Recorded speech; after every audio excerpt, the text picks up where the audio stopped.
नुसतं माझ्या मागे लागूनच असतो। हॅलो गाईज, तर हा महाबळेश्वरमधला माझा तिसरा दिवस होता। म्हणजे एक दिवस वाईमध्ये, दुसरा महाबळेश्वर आणि आता तिसरा दिवस होता। मग रेडी होऊन आम्ही आज चाललेलो देवदर्शनासाठी आणि थोडे व्हिडिओ काढले आणि तुम्हाला माझ्या आवाजावरून समजत असेल की माझी तब्येत खूप खराब आहे।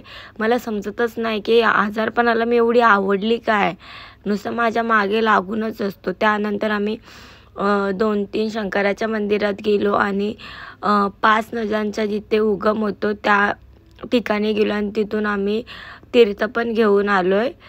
खूप म्हणजे खूप सुंदर वाटत होतं। जास्त गर्दी नव्हती या मंदिरांमध्ये, पण बघण्यासारखी मंदिरं होती। आता बहुतेक जण इथे जाऊन पण आले असतील, पण मी फर्स्ट टाइम गेले। त्यानंतर पाऊस चालू झाला आणि इथे डॉग आपल्या पिल्लूला कसं प्रेम करत होतं। त्यानंतर जिथे डॉग होते तिथे समोर खूप म्हणजे असे युनिक भांडी किंवा सगळ्या गोष्टी होत्या, पण खूप महाग होत्या। तिथून मी पितळेची 3 छोटी भांडी घेतली, जी की माहितीच आहे तुम्हाला की मला खूप आवडतात। तर ही 3 भांडी 360 का 50 रुपयाची होती आणि मी ते फोडायसाठी शोधत होती कैची, पण नाही भेटली। तर मी तुम्हाला दाखवायसाठी लगेच त्याला ओपन केलं आणि बघा ही छोटीशी कढई टाईप आहे।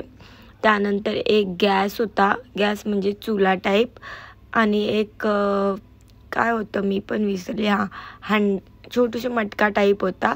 पण हे खूप हेवी आहे आणि एवढी सुंदर म्हणजे एवढी सुंदर छोटी छोटी खेळणी होती की मला सगळी घ्यावीशी वाटत होती, पण मी हीच घेतली। त्यानंतर आम्ही पॉईंट्स बघायला गेलो, सावित्री पॉईंट असे 2-3 पॉईंट्स होते, पण धुक्यामुळे काहीच क्लिअर दिसत नव्हतं। त्यानंतर मग आम्ही रिटर्न गेलो सगळं फिरून।